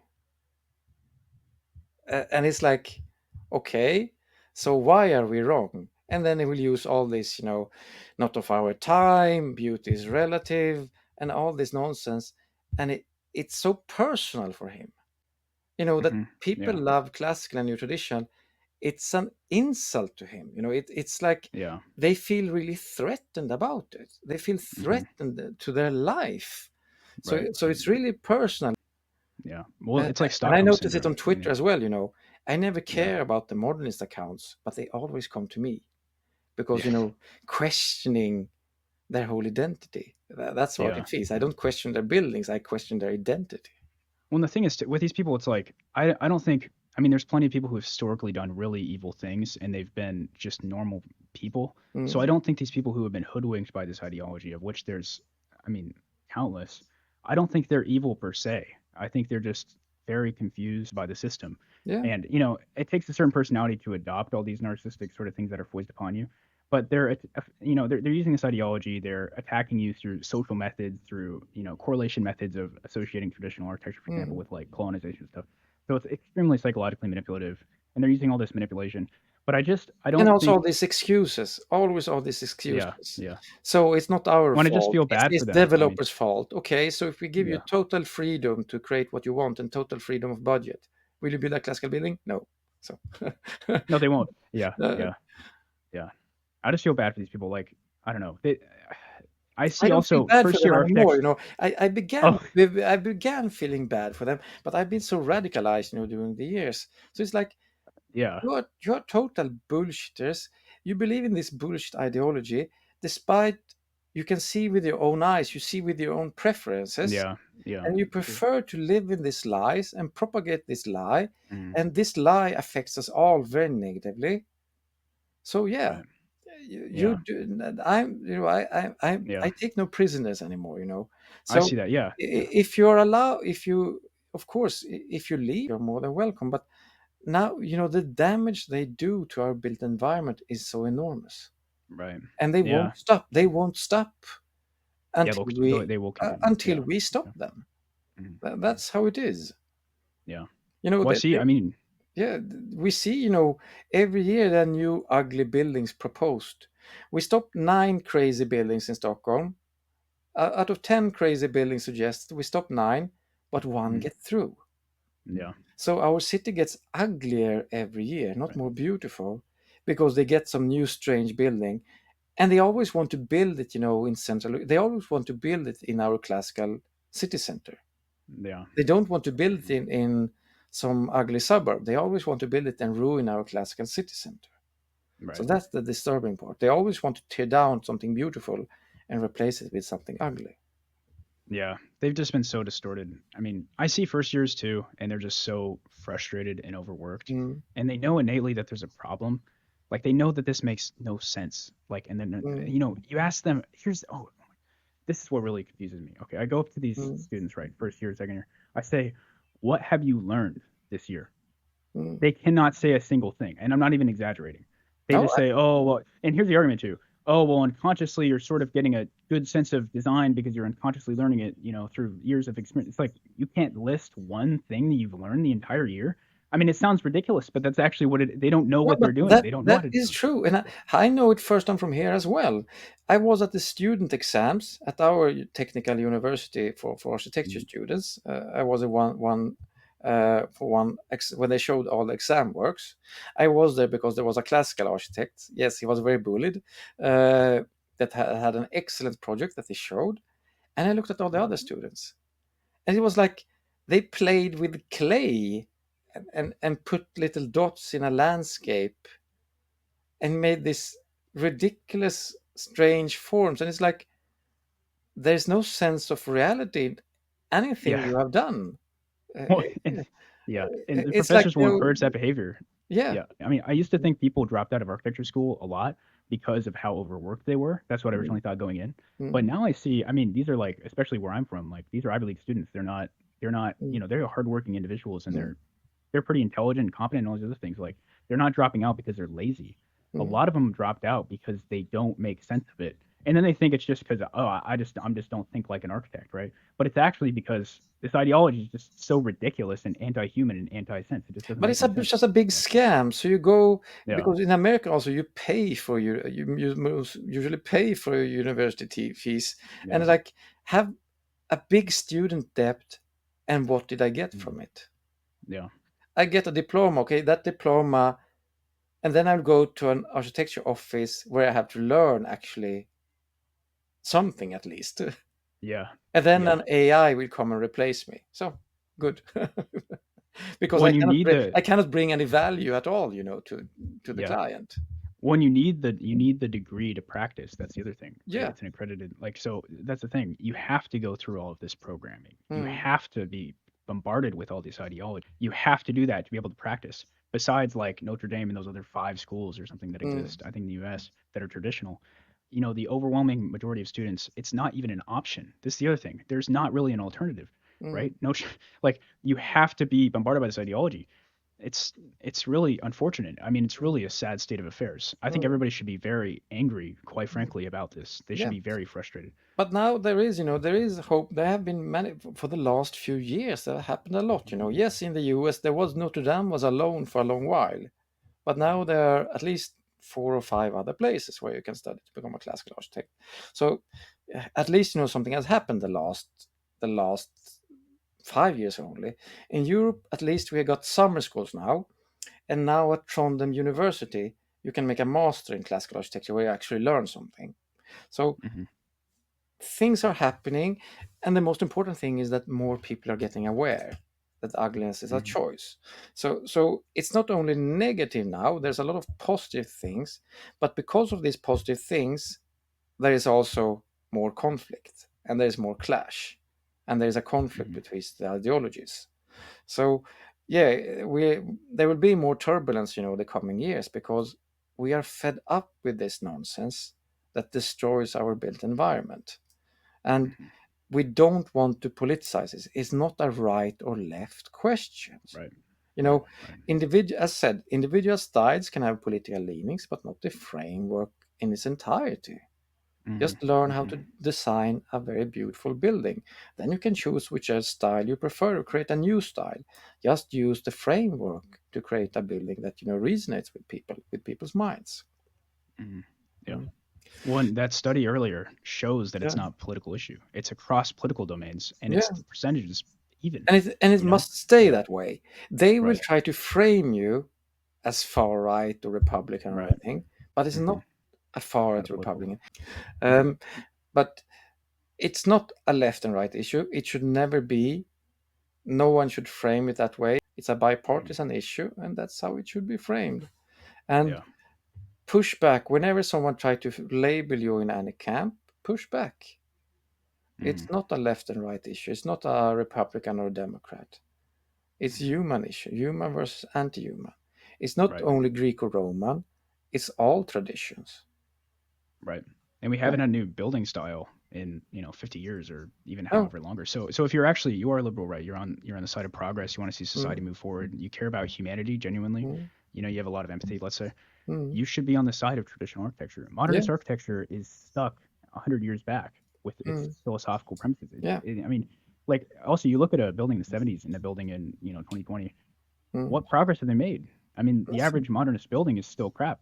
So Mm, there has been no progress. It's actually stagnant against progress. And it yeah. sounds so ridiculous because it's like playing both sides, but it's like, it's actually true. I mean, this is a genuine injustice that has been hoisted upon humanity. And Yeah. also it's not that, like, here's the other thing. The university claims to care about things like diversity, sustainability, making Mm, climate friendly buildings, all these other things. But the most diverse is traditional architecture. I'm sorry, yes. it is, right? And that's not because of a function of time. That's because culturally, there's so many different cultures. There's an Mm, endless number of traditional styles, and we can continue to make traditional styles too. So mm, it's way more diverse. It didn't, modern architecture stole the culture from all over the world. I mean, mm, genuinely all over the world. Everybody has had their culture stolen from them to use their mm, language, right? That's actually what's occurred. So, if you are like more liberal or something like that, and you care about these values, you genuinely should think about, okay, well, does modernist architecture or traditional architecture line up with what I believe and hold dear mm, to my heart?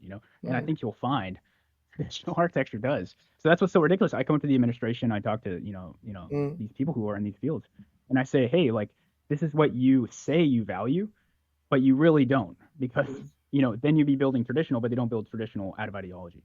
mm. So use instead, because feelings, unfortunately, in our age, rational discussion, it can work between two rational people. But here you need to, universities today are not rational places; they are very emotional places. So Yeah. use use their language. Mhm. I want I want progressive traditional architecture. I don't want racist modernism anymore. Well, and so okay, so I want to take, devil's advocate, if we can do Mm, this, just to show that we've considered both viewpoints, because you mm, have to at this point. But what do you think modernist architecture got right in the beginning? As in, how I was talking about distorted truths earlier, mm. like the idea that tradition isn't infallible, those kind of things. Like, what do you think the modernist ideology originally got right in a sense? Like, what are they actually provoking that there is some truth to it? Well, they revolted against the old society, the old, very hierarchical society, Hmm. but they didn't succeed. The only thing is that the people at the top, they are still lived in beautiful classical buildings, and they used their money to buy and live in classical buildings. And it's the public that they didn't create an equal society. Hmm. Maybe what they succeeded with in the beginning, at least, is to democratize some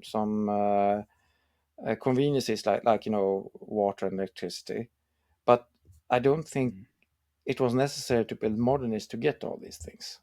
Yeah. But in general, what did they get right? It was not wrong to criticize old society. Right. The wrong Right. thing was to throw out the baby with the bathwater. Hmm. So Hmm. okay, Hmm. maybe every time in every society has their ills. So maybe it was right to criticize some things.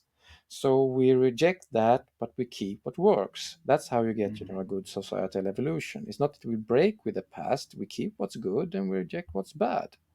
So that would have Hmm. been a much better continuation. Yeah. But of course, you could have social critique. You could have, aspiration to build beautiful housing. No, Hmm. good housing for the masses. But one must understand that good housing for them, the ugliness was on purpose because the Yeah. beauty was bourgeoisie. So of course they rejected it. So it's hard to give it any credit for all the Yeah. how to say the general increase of standard. Of course standardization was good, Hmm. but I don't think it was a part of the modernization, modernism as an ideology. Hmm. Everything got standardized and better. but it wasn't necessarily, that everything became modernist. Yeah. One to Uh, give. Yeah. mm, Oh yeah. To give the devil its due. I mean, I've also thought about this. It's like tradition is not infallible, right? And there are subjective preferences like we've talked about. And there is here's the main thing I think they do their stride on as well is there mm, is a dogmatic element to tradition because that's just the way that generations happen to work. Because yeah, if you're a parent and you need to teach your child inherent truths, they can't have the experience to understand why you're saying what you are to them. You know, mm, don't play in the street, these sort of things, right? And I think actually what they should have done instead of completely upending the tradition is you have to understand why the tradition is there in the first place. And you have to yeah. thoroughly understand tradition. And then And once you understand tradition, you can start actually progressing mm, and edit it, you mm. know? And it's not about styles.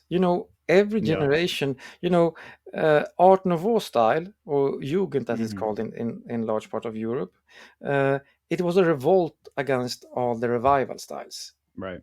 Right. The young architects were so tired of neo Renaissance or neo classicism or neo anything. Hmm. They wanted to create a new style, so they created Art Hmm. Nouveau, but they still kept within the framework. They created a Right. new beautiful style, and then you Hmm. have later Art Deco. Art Deco is still a Right. classical style, but Hmm. it's very distinguished. It's very beautiful and Right. very distinguished. It's designed So after Mayan they kept the ornamentation. Yeah. framework, but they revolted against a certain mindset. The Hmm. continued repetition, and they created something new, but within the framework. So that is what we want. We don't want an eternal 19th century. We want the Hmm. framework, and want a continuation and creating new classical styles with stylistic elements, both with one foot in the past, of course, but also one in the future. Right. Art Deco is amazing, really. You find so many variants, especially in the US, you find so many variants of Art Deco that took Mm. inspiration from everything from Mesoamerican aesthetics to North American Indian aesthetics to Asia or India, anything really. It's a very flexible One. style, but still you always recognize that it's Art Deco. But still, Right. it can have so many different stylistic elements. Well, when people, I mean, I think this is the other thing that they weaponized is that when you hear a bunch of rules, you get a little bit scared, especially if you're a creative person, let's say, right? Mm, So you hear a bunch of rules, the proportion has to be exactly this, and you can feel uncomfortable because you feel like the rules are restrictive on your creativity. mm, But it's the same as how in undisciplined life, you mm. would think you would be free, right? I am free to just lay in bed all day and just be a slob all the time.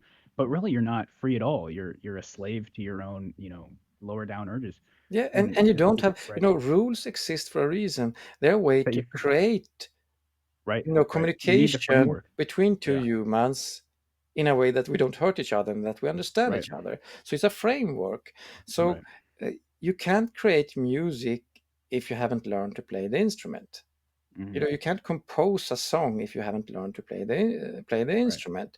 You can only break rules if you know what rules there are to break, to Right. begin with.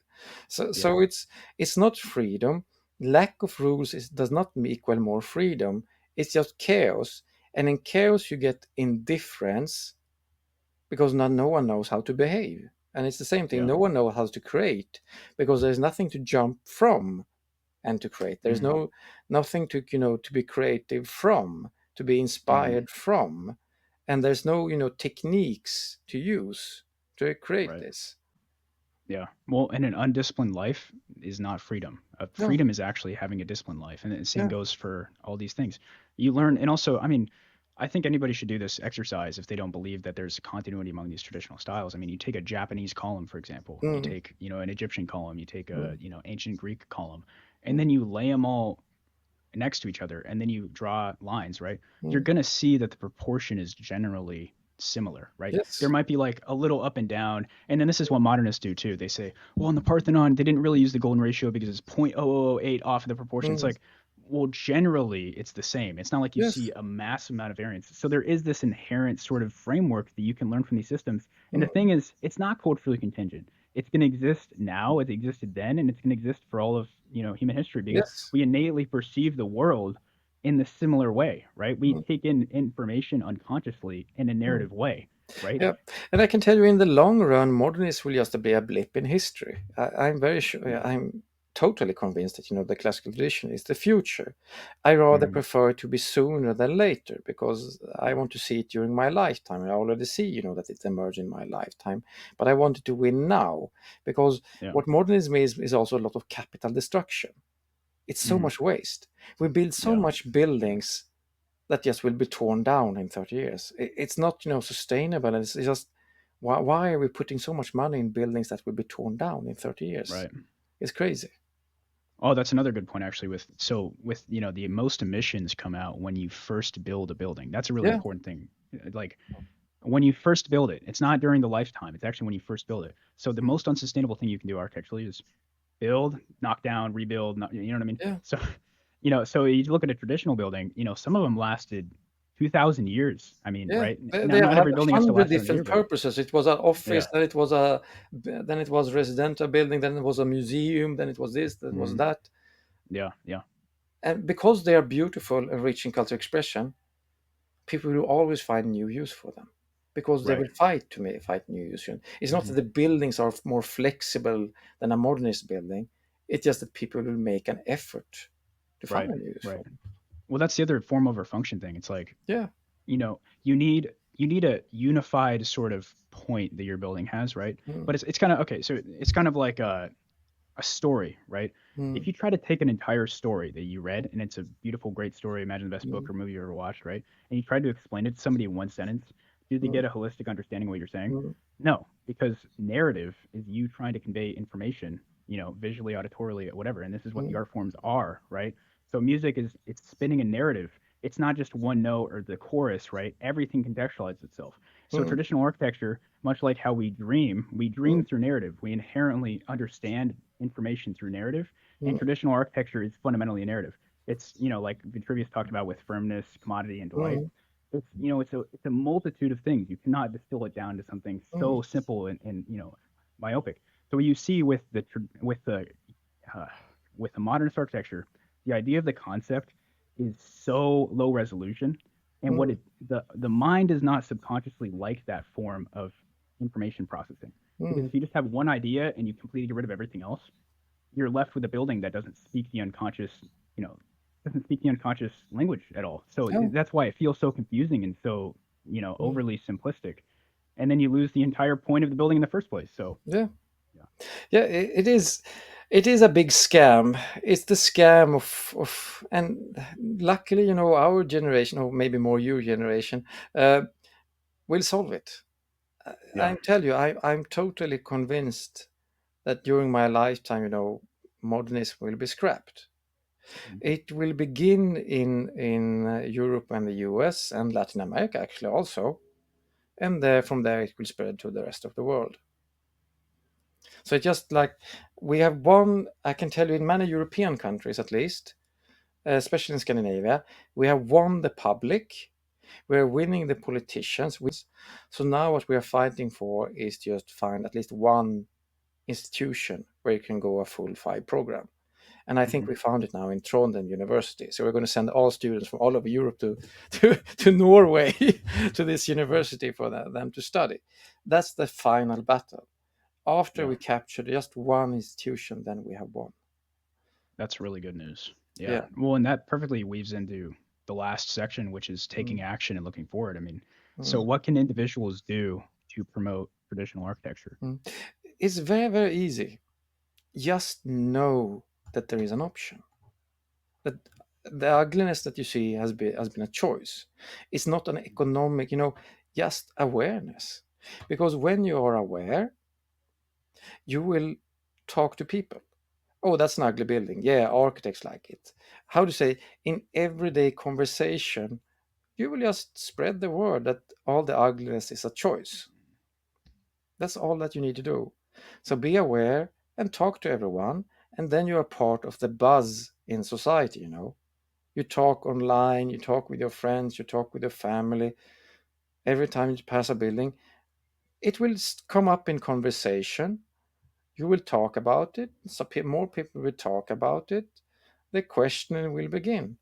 So that's all that you need to do if you just want to do a little. Just be aware and spread the word. If you want to get more involved, of course, then you can join one of these. There are a lot of now very good architecture uprising groups, mostly in Europe. There are two chapters now in the US, but of course they need support. Find the admins and just offer to join. It's a perfect cause. You do it mostly online, and it's very rewarding. People will Mm, love you for doing it. So I promise you, you will get dopamine kicks every day for everything you do. People will give you, support. So it's a perfect cause. You are fighting against evil for good for all of humanity. mm, So mm, check it out. You can contact me. You can email me if you want to find your local chapter, and then you can get advice how to start a local chapter. You can engage at university. Most important thing is just to connect with what already exists. So they can connect with you, Chad. They can connect with, try to find just like-minded online on different Facebook groups that there is or Instagram mhm, groups. Connect with people, and then you will gradually find your place in this movement. What you can do, what you can contribute mhm, with, and it can be mhm. everything. Everyone is needed. You Right. definitely Right. do not need to be an architect. You can be Right. anything. Of course. Yeah. So it's not, you can, how to say, you can do much by doing very little, and you can do even more if you engage in it. Just engage with like-minded, but know that there is an option. That's the most Hmm. important thing, and that ugly is a choice. It's not a Yeah. necessity. And then so this. So we can be okay. We can be more specific and create not of abstract. But let's say you are at Cornell University. Find like-minded students. Create a Yeah. student group and create awareness at the university. And your goal is to get classical architecture non-forbidden, and that you can have guest lecture that will teach you Hmm. classical architecture, that you can make a study group on your own, and through the resources that you get from different people on the internet, where you can get proper material, so you can study how to create classical architecture. Hmm. And then you can see if you can affect the teachers, so they can teach you something that you actually can Yeah. use. But Hmm. the first step is just for you is to engage people, know that you can do it today, and to get it non-forbidden. When also there's no better time almost, even though there's not as many, institutional options, there's no better time to learn traditional architecture. No. All of the most famous, it could be the four books of architecture, 10 books of architecture, it could be, Mm, get your house right, like I showed you, like, and mm. all these resources are free online. Even Yes. if you are, the majority of people are in modernist programs, and you kind of have to just stick it out if you are in one of those, and you can fight and you can do all these Mm. things that we've been talking about. But the education is there if you are self motivated, and there's also resources online, like Brent Hold's channel is particularly good. There's a And lot of resources you networks, can learn now. equally important, networks you can find online. So you can Yeah. find Hmm. other students that think just like you. So you can Hmm. create networks, and this Right. network will also be your professional networks. And you can Hmm. get in contact with classical architect firms. You can do internship. Everything is possible. All the resources are out there online. So you can find like your complete support group, because of course you need other people that think like you and want to become a classical architect, and you can find them online, and you can probably find them at the same university where you study, and then you Hmm. create your study group, so you get a social network, because this social Hmm. network will be, be important for your professional career, Right. that you have, that you know people, and people will tell, oh, this firm hires now, or this firm take an internship now, and then Right. you know. Well, the other thing too, the biggest weapon that the modernists have, especially at the pedagogical Mm. level, is that they create their own bubble, their own Yes. social Oh group. yes. And the thing is, the best way to counteract that, because if you're all alone and you're the only one who actually views, you have Mm, these views, you're gonna feel like an outsider, and it's genuinely depressing to go into studio every day and mm, know that everybody is, because you feel like an outsider genuinely. mm, So the best way to counteract that, like you've been saying, mm. is to create your own internal social group outside of that, and just to Yeah. know that you're not insane, because you will feel insane. Happens to every single person who Yeah. holds these views in these institutions. You'll feel like And you're insane. Yeah, create an Instagram account yeah. where you publish your sketches, and you'll see that public loves what you do. Hmm. Hmm. Don't Architects are less than a half percent of the general population. 99% of people love what you do, so that you Mm. know that you are on the right track. Yeah. So everything can be found online: peer, student, network, resources, everything. And yeah, you can also go summer courses, of course. I think Mm. they offer summer courses now in Notre Dame. Hmm. Maybe they And the do. ICAA specifically Yeah. too. Yeah, so that Yeah. you can get, and you can get scholarship. There is, options, so that Hmm. everything doesn't need to cost tons of Right. money. Right. So yes, it's fully possible today, and you will change the world, and you will be loved by the public. Hmm. And it's more important to be loved by the public than to be loved by your professors. Narcissistic and Yeah. yeah. Yeah. Mm. If if if traditional architecture were embraced, how would it shape the future of the field and society? Well, it begins with traditional architecture, but it won't end with architecture, because we're teaching people again that they have the right to question authority. Because everyone has been so afraid. We have this expert cult. Oh, I'm not an architect, so I have no say in this. Oh, I'm not an artist, so I have no say Hmm. in this. Of course you have Hmm. a say. We live in a Yeah. democratic society, so of course you have a say in everything. So Hmm. it begins there, it doesn't end there. So what we can get finally again is less nonsense, where everyone just questions, dare to questions. It will not always be nice. Of course, there will be stupid people that will make stupid questions, but it's like freedom of speech. It's better than no Yeah. freedom of speech. There is hope. There is definitely hope in architecture, and there's never been more hope than now to change Hmm. this. And you can be a part of solution just by knowing. Hmm. Mm. Yeah. All All right. right. Sounds good. Yeah.